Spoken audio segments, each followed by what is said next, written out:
Welcome one and all to the live stream. Nice to see you. Thank you for being here. Um, see. Announcements. We're still doing the fundraiser for the polygraph for me. Um, Go to buy me a coffee /haunted sky. I'll put a link in the description. Um, and on 420, I'll be on the Typical Skeptical podcast, where I'll be getting interviewed by Rob Khalil for the second time. And I think it's going to be a good time. So I hope you guys tune in for it. Let's see.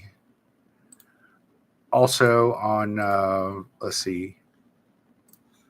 on the 27th, of course, I'm going to be doing my inaugural lecture from the Einstein Who lecture series, featuring myself and John Edmonds Cosma at the Whitaker Cinema Center.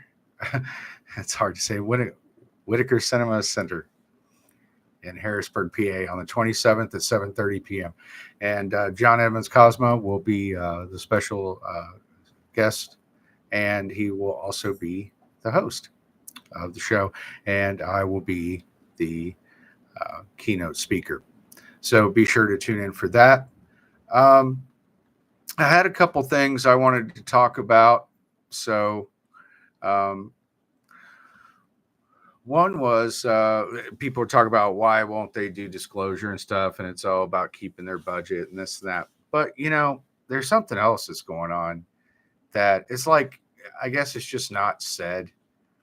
But the truth of the matter is that alien abduction equals human exploitation.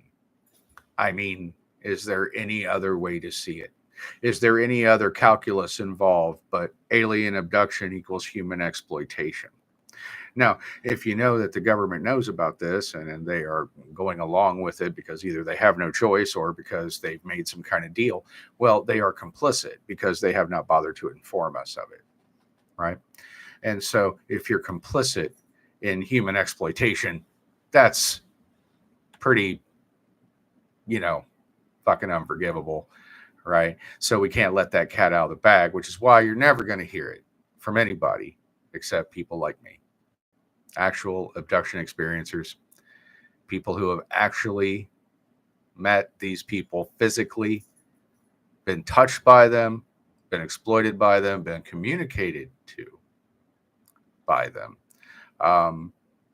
and who have information to share. That's who you're going to hear it from. So stop looking for the government to come in, the place that is built to keep secrets. Quit demanding they tell you the truth. It's never going to happen. Okay. So I did want to say that, though, that, this is why I'm upset. People are like, well, why are you so upset? Well, because, it's human exploitation by a more advanced species, just the way that we exploit lower species on this planet. I mean, it's no secret that happens. And I don't think that behavior is isolated just to our little blue ball floating around the sun. It seems to be the way, natural law. However, I've never met an antelope who wants to get picked off the herd, and it is my right as a human being to feel outraged at being exploited by another species. It's not a privilege. It's not an honor. It's exploitation, any way you slice it.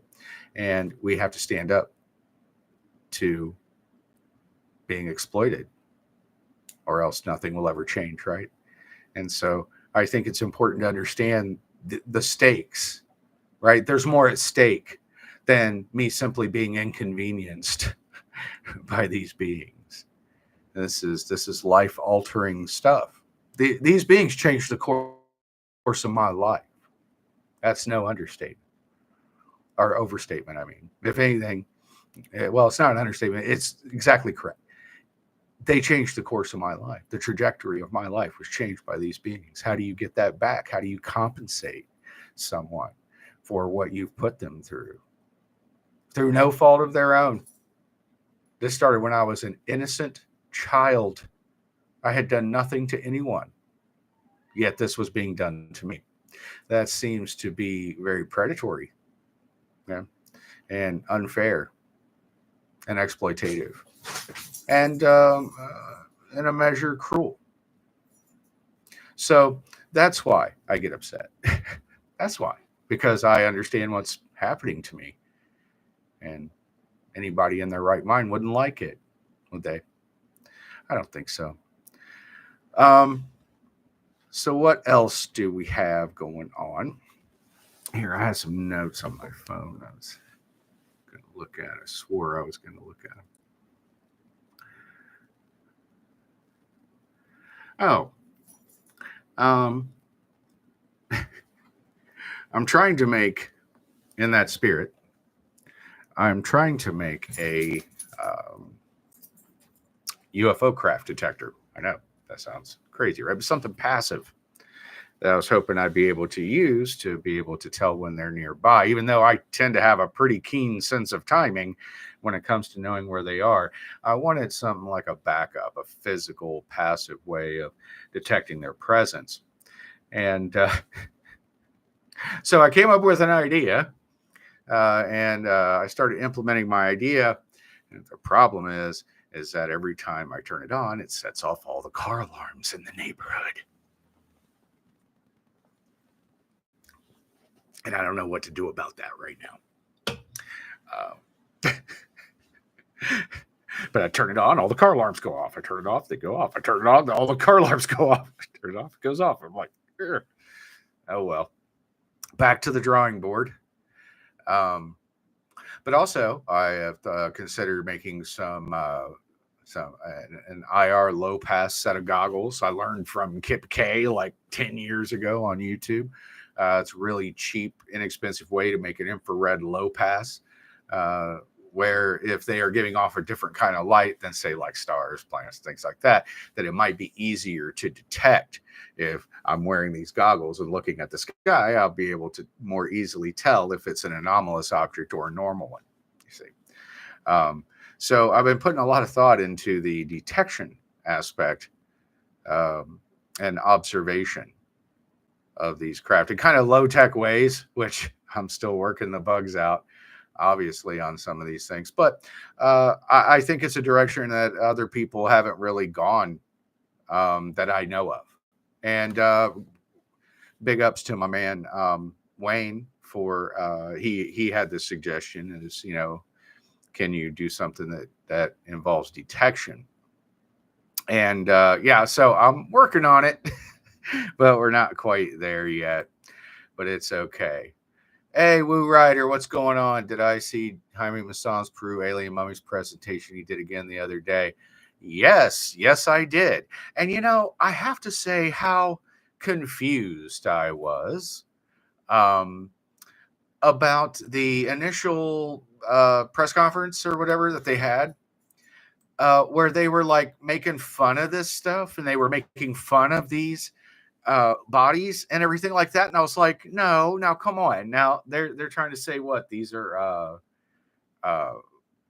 toys, they're dolls, really, because you can see physical features that you can't put into a doll, And so I was very surprised at that. But then when they came out the other day, I saw, oh wow, they really went to every effort, man, to shove it right up their ass that this is real, this is legit, and kind of how dare you make fun of us, right? Like I would have been seriously offended. But yeah, they backed it for some reason because I think they found something, and I think that America, U.S. kind of got beat to the punch on this one a little bit, huh? Like Mexico isn't waiting for the rest of the world to catch up. They're like, hey, this is a big part of our culture and a big part of our lives, and it's a big part of our history. And you know what? We have this evidence, and we're just going to come out with it. And that the first thing that's going to happen is people are all going to shout it down, right? And try to say that it's all nonsense. But then but the facts will stand the test of time. I was watching a video the other day. Somebody, no, it was today. That somebody had made about me and my little thing that I had with Simon Dan, where he got smacked down with extreme prejudice for daring to, challenge me. And but I let him know. He was like, well, he hasn't come out with the rest of the shit. And I'm like, yeah, it's a work in progress. Of course, I'm going to get shouted down at first. Everybody's going to shout me down at first. But the facts will just simply be like stone. They will just simply be unchangeable. And over time, people will come to see things my way. If what I think is based on the facts, then they will come to see things my way. And that's how it's going to be with the astronomy portion that I still have yet to deal with. As far as what Ed Leedskalnin shows differently about how we orbit around the sun. And I have not let that go. I just had to put it on the back burner because I had some more immediate things that I needed to take care of. But I have not forgotten about it at all. And I'm glad that I saw the video so I could address it and say, hey, yeah, to be continued on that. We're not finished with that. That's one of my 3 big missions right now. I have 3 different missions that I feel like I need to complete within my lifetime, and one of them is to finish and just absolutely objectively prove the information that Ed Leedskalnin is trying to show. The problem is I have to basically be a PhD in astronomy to explain it, and that learning curve is very steep. Everything that I've brought to you guys, I've had to become an expert in first. No big deal. It's like, oh, well, I think these are celestial alignments. I must now learn the name of every celestial alignment, every celestial body, every star, M104, M105. I know the Beehive constellation, the Sombrero constellation. Like, I could pick them out in the sky. Like, you have to become that much of an expert. And then you can go, see, look. Like, you have to do 2 years of work for 30 seconds, really, of education and just go, look, see? And then now everybody goes, oh, no, I do see now. But see, I have to have enough of a sense of mastery of that subject to be able to boil that down for you. And so I'm still educating myself on that. But I feel very strongly that I am onto something with this discovery about the way the Earth really goes around the sun. I think that we made a critical mistake. It's an illusion, because the more I look at both ways, the way that we show and the way that Ed shows, both of them could be correct theoretically. So it comes down to a matter of how do you tell the difference, which I believe he built into the sundial and the Polaris telescope, which is the thing that I had to school Simon Dan on. But let's see, what else have you had recent? I'm going to say that's contact, right? Have you had recent contact? No, not since September of last year. That's as recent as it has been. And that has been my doing, basically, because I'm kind of tired now of it and I want it to stop. So I've just elected to just change my lifestyle around in such a way that it makes abducting me practically difficult. So I just don't sleep at night. I just stay up and work all night, and I sleep during the day. I don't sleep in my bed. I sleep downstairs in my chair. I'm surrounded by weapons. like I take every single precaution. Now, could they still do it? Of course, they can still do it. But what I do is I change up their ordinary means. I violate all of their protocols. See, they want to do it from the second floor when you're in your bed, when you're asleep at night during certain hours, and all these kinds of things that I know that how they operate. And I also know when I see them around, like, there's no chance you're going to catch me off guard. So I've just kind of, I'm retired from the getting abducted business. And now I'm in the educating others about abduction business. So, I was watching a thing the other day. This is random, by the way. It's just off course. But I was watching a thing. I love coins, numismatics. I'm a fan. And I've collected coins on and off over the years. I used to collect silver eagles, and I had a collection of ancient coins from Rome. Um, I liked error coins, that kind of thing. Now, one of the things you learn about numismatics, especially if you collect like old Roman coins, things like that, you see something that happens during the lifetime of Rome. What I noticed is that when they first started out, their currency was gold and silver, gold coin, silver coin. That was it.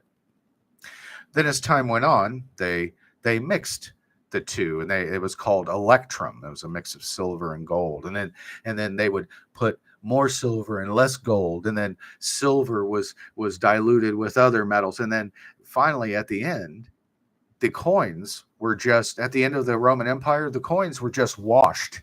They were called washed, where it just basically looks like somebody took a paintbrush and just painted a little bit of gold paint on it. You could still see the base metal through the wash.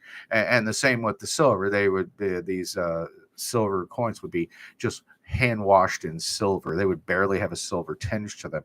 Over time, as Rome descended into destruction, its currency seemed to become more diluted over time. And I think it's very hard to think of that without thinking of our own country's history. Over the past 200 years, when we started out in this country, our currency was silver and gold coin, period. And over time, that changed where they started diluting the metals that were in the coins, and then we switched from metal to paper, and the paper represented the coins. We're not even using the metals now. We simply trade notes that are based on the metals, and then now we've gone from paper to a plastic card, and we're going to go from a plastic card to a number in a machine. It seems a lot like we're following along in the same footsteps as Rome. Will we survive our descent? I don't know, but it certainly seems to be nigh, I would say. Anyway, that was just something about coins that I just noticed, and I wanted to talk about, me and patterns. I also want to talk about Billy Carson.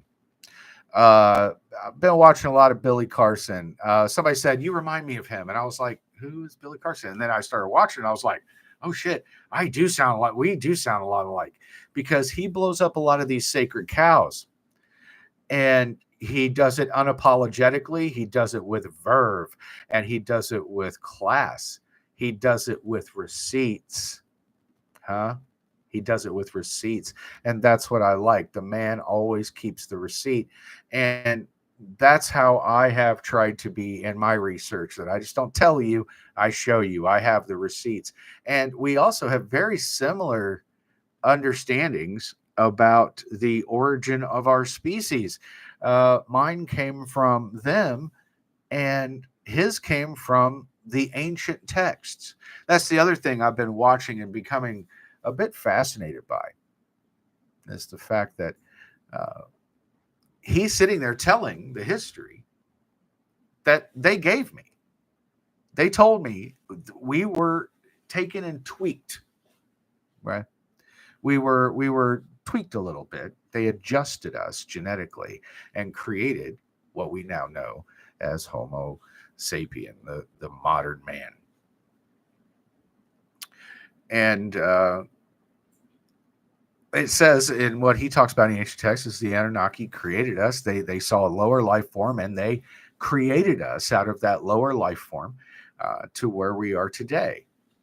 Now, it's said that, and this is where we differ, where he, in his research, he's learned that we were told we were created to be a slave species. However, what I was told is that we are actually the ones that are going to save their species, that we were created to do a genetic crossing with in order to turn back the clock on evolution because their species is suffering what I can only term as an evolutionary backfire, and that this is putting the line of their species at risk, and that this was a project which was undertaken.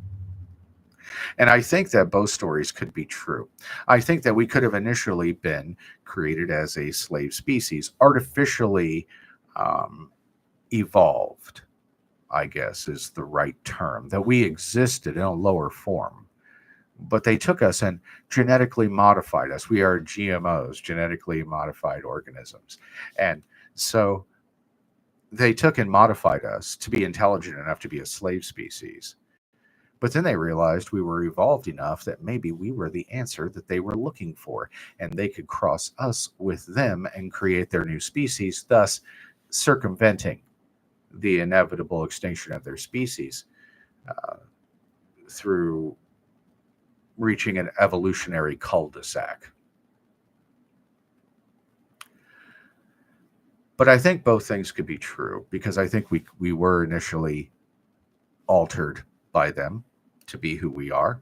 But then perhaps when they mixed with us, and this is why also he goes on and on about the book of Enoch, and so do I, because it's part of the apocryphal text or the pseudoepigrapha. These are the books that were cut out of the Bible and things like that, that were written by ancient historical figures that predate Jesus. And hey, hi Debbie, greetings from New Zealand. Hi, greetings from Pennsylvania, USA. So we have these tie-ins, and I believe that we were initially created to be a slave species for them, but then they later modified us, like with Noah or Gilgamesh, whoever it is you want to say, based on the account, because these accounts have been repeated over the last few thousand years, almost as a way of keeping them alive. But I noticed that him and I, like, we really mesh on a lot of big key issues, but we arrived at them from slightly different means. Yes, he's reading the truth of the ancients from thousands of years ago, and I'm telling you what they told me 2 years ago, 5 years ago, and they line up in ways I could never imagine. I've just been watching video after video of him, and I keep trying to find where our stories don't match up, and they match. And I keep thinking, oh my God, this has been going on. This has been always going on. This has never not been going on. And I think that's one of the issues, is that it's so prevalent and so in our face, we can't see it, right? It's so everywhere that it's invisible, hiding in plain sight, you know. But anyway, I thought that was very interesting, and I really like his style of communication. I like that he keeps his receipts. He gets a bit too esoteric for me at a certain point. I'm autistic. I try to keep it between the lines. Scientifically speaking, I stay in the realm of I stay grounded, and he gets way more esoteric, which I don't agree or disagree with. It's just not my flavor, not my brand. But most of his, like when you talk about research and how he's able to very succinctly tie these together into a narrative that you can understand and that you can take in. And also it's backed up by historical data. I mean, there's no getting around how valuable that is. Thank you for being here, guys. Drop a like, a share, a subscribe. Give me all your clicks and your clacks if you would. Really helps me out. This is being brought to you by Beneath the Haunted Sky, the evidence for alien abduction.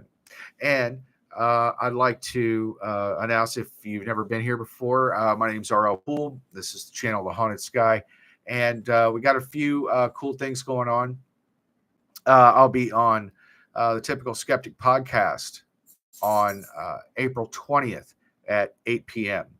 And on April 20th at 11 p.m., I'll be doing a live right here 2 weeks from now, where I'll be doing a fundraiser that if you go to Buy Me a Coffee youtube.com/haunted sky and you make a donation, in the comments, you get to ask a question, and I will answer that question for you live on 420 at 11 p.m. right here on this channel.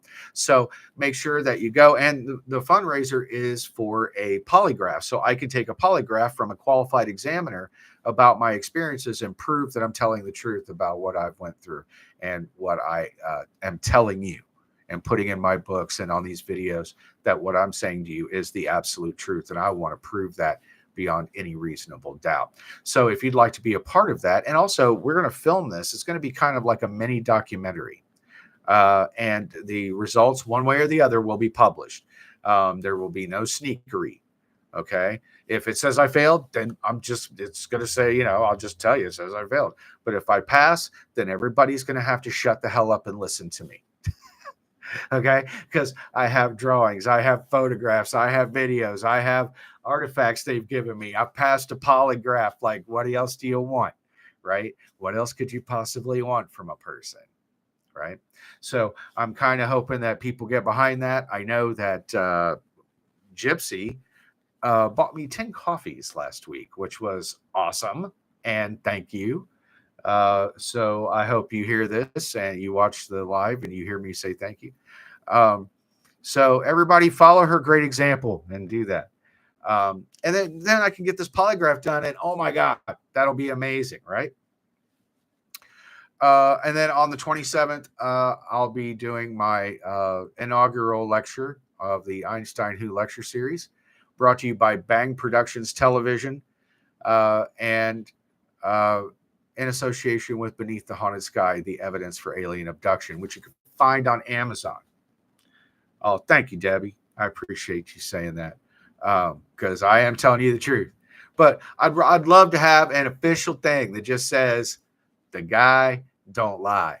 Like, that's all I want, Now, is it necessary? No. I think enough people know the truth when they hear it that it shouldn't be really necessary. However, when I'm willing to go to every length, I think that adds even more credibility to what I'm saying. And so I want to do anything I can to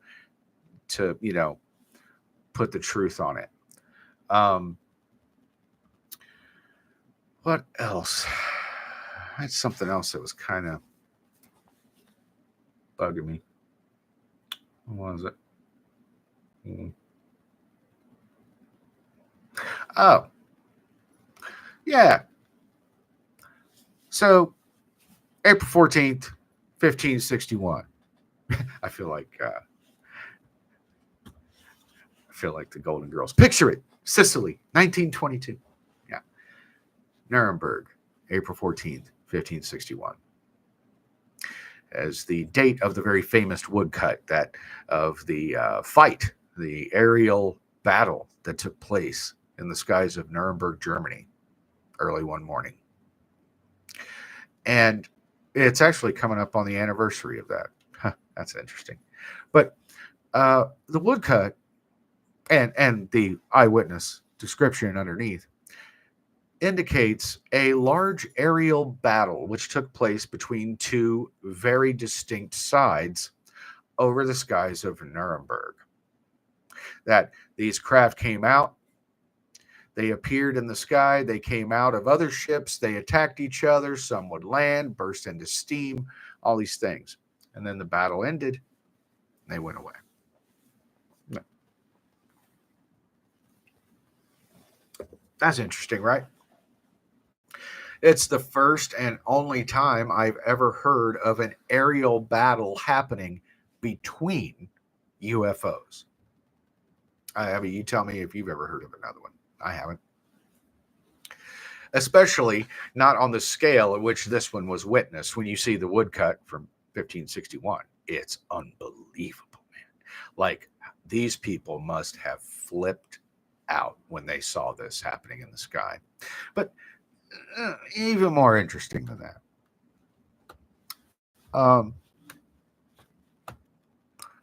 What do you think they were fighting over?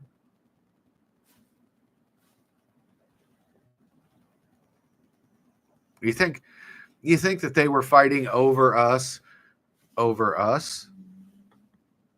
It seems to me that if you're fighting on Earth, you're fighting over it. I don't know. Stop me when I start making sense. Because otherwise, what would there be to fight over?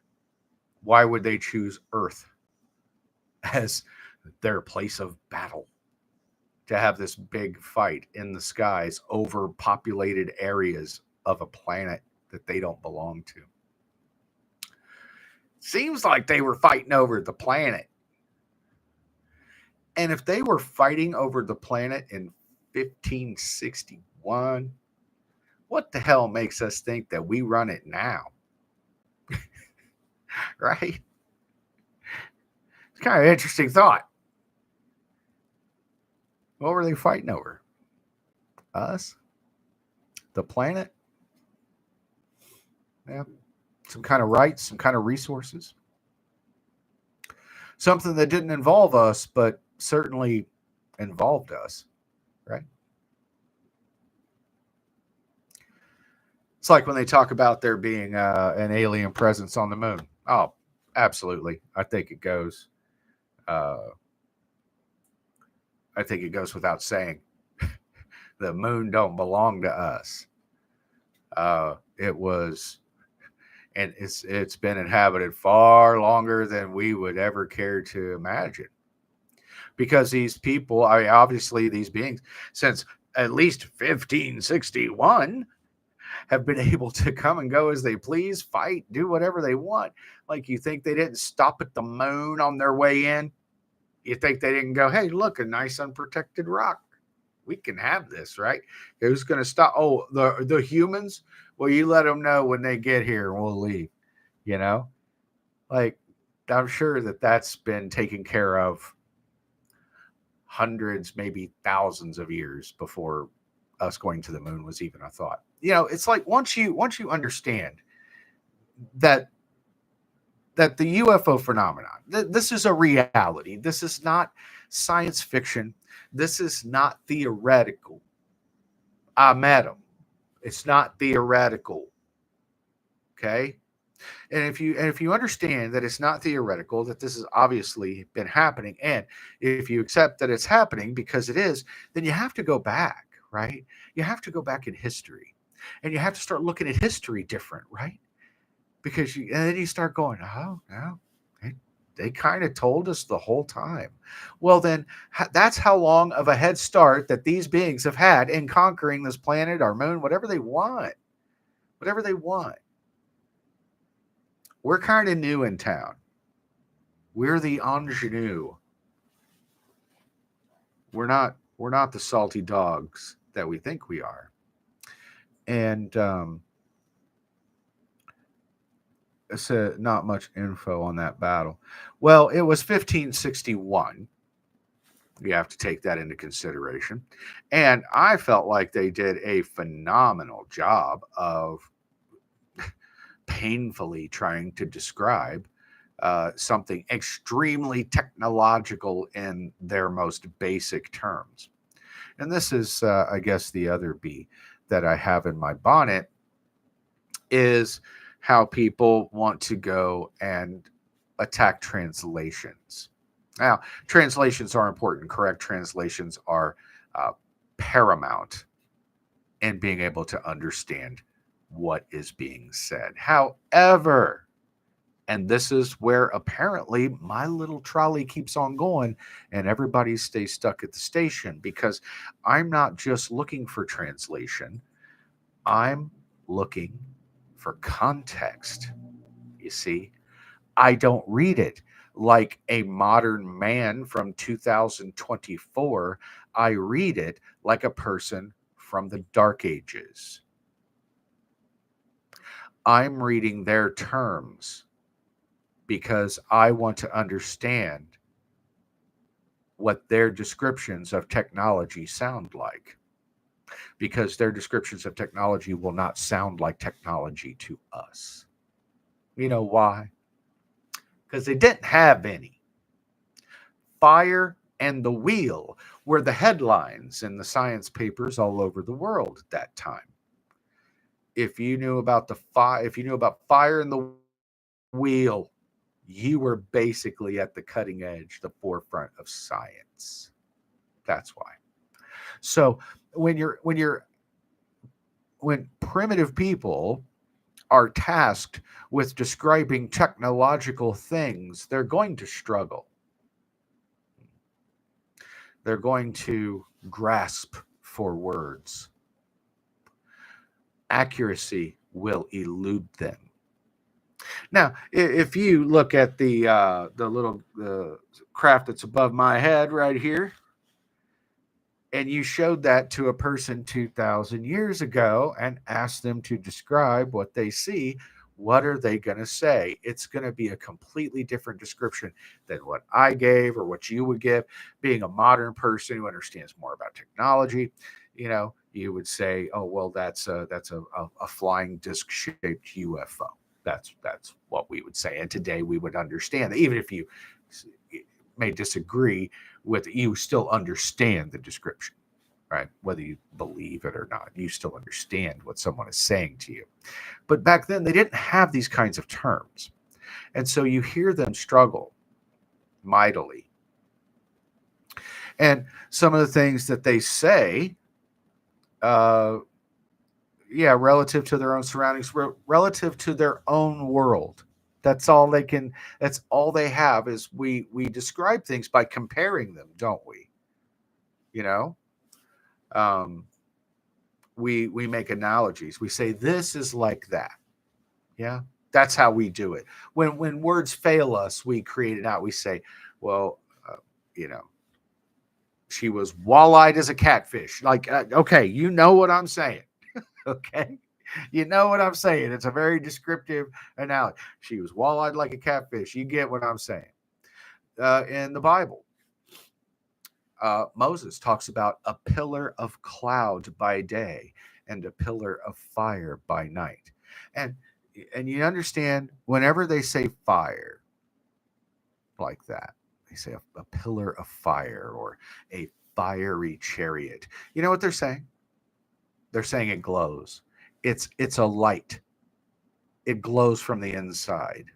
Because in those times, the only thing that made light was fire. So the only thing they can compare light to is fire. So when they say that it was a fiery chariot, well, a chariot was the most technological conveyance of the time.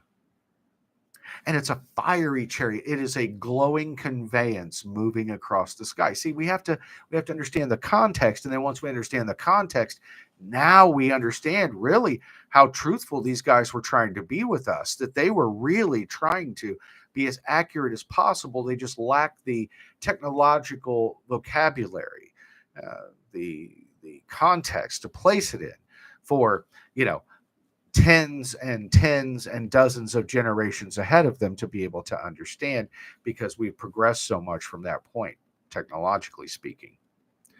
And so this is why, this is what Eric von Daniken saw.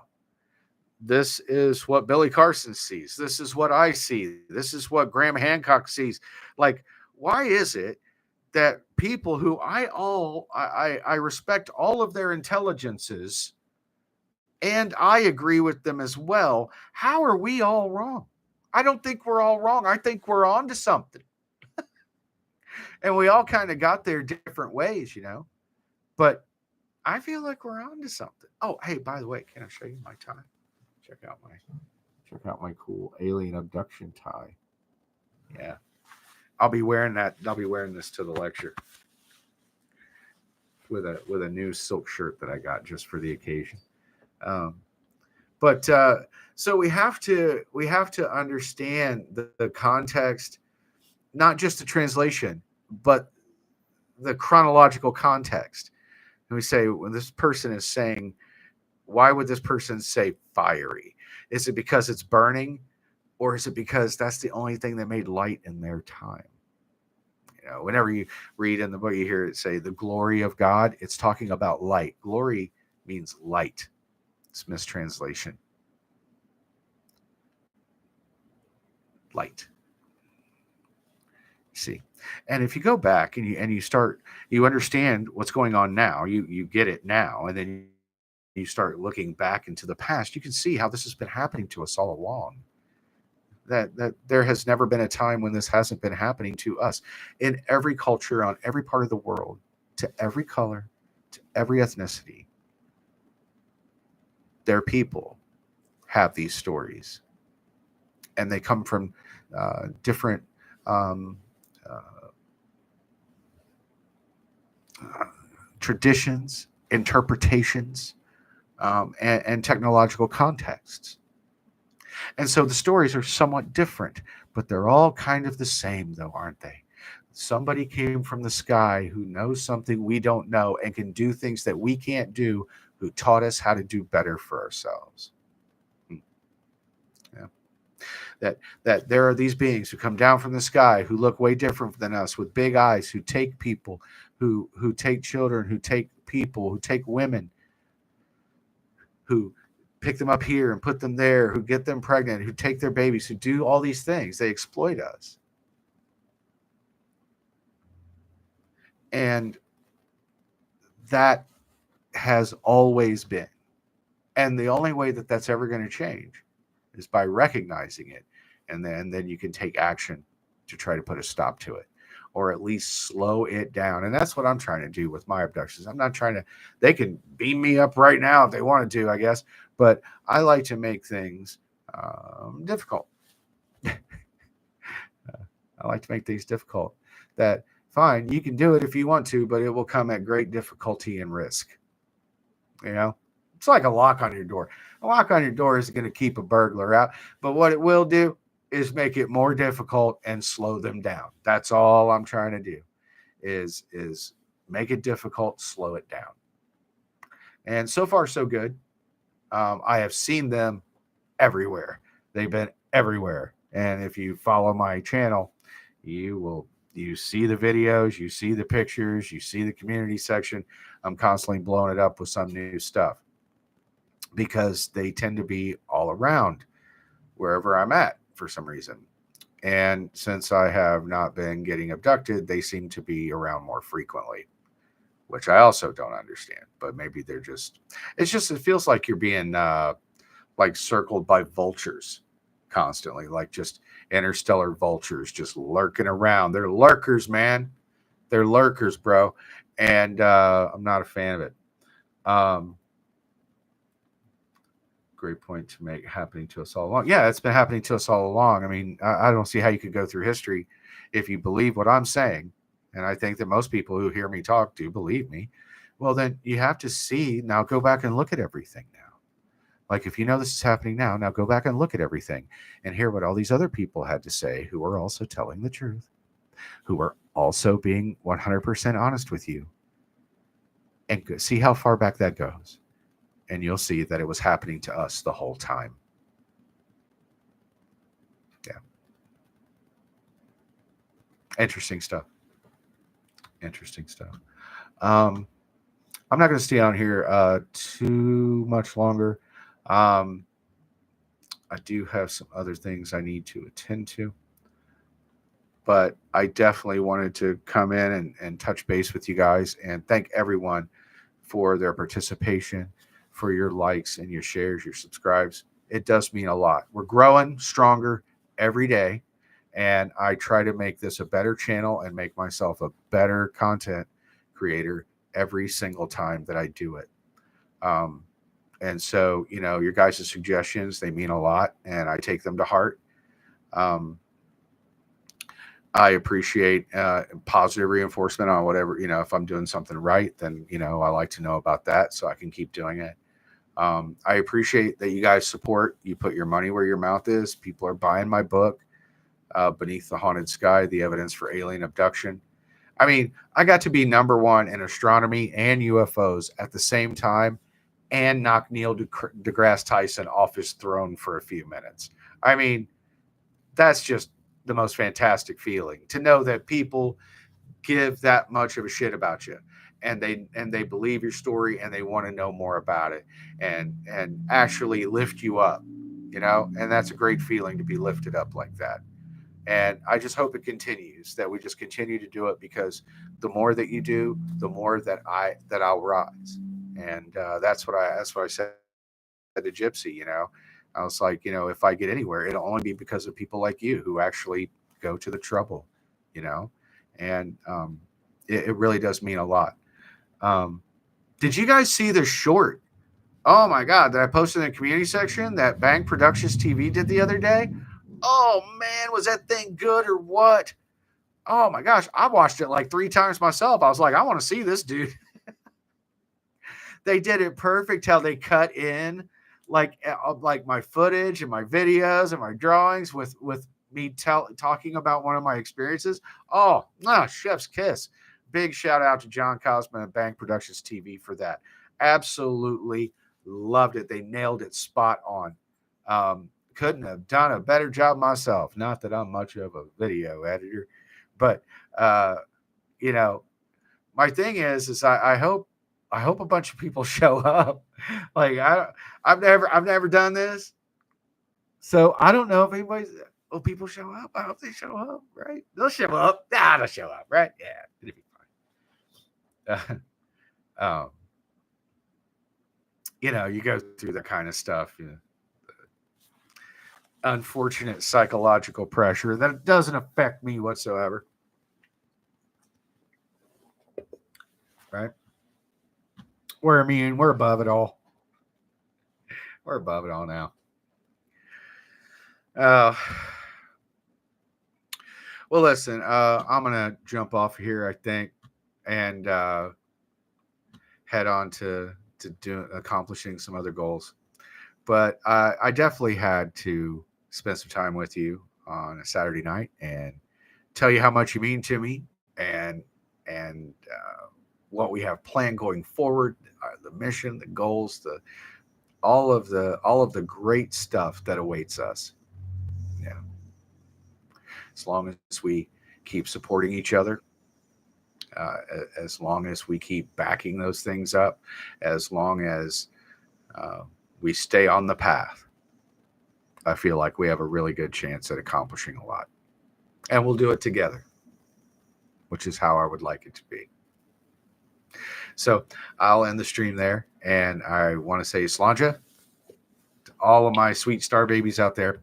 And I hope that you have the most wonderful and relaxed of evenings. And I'll see you again soon.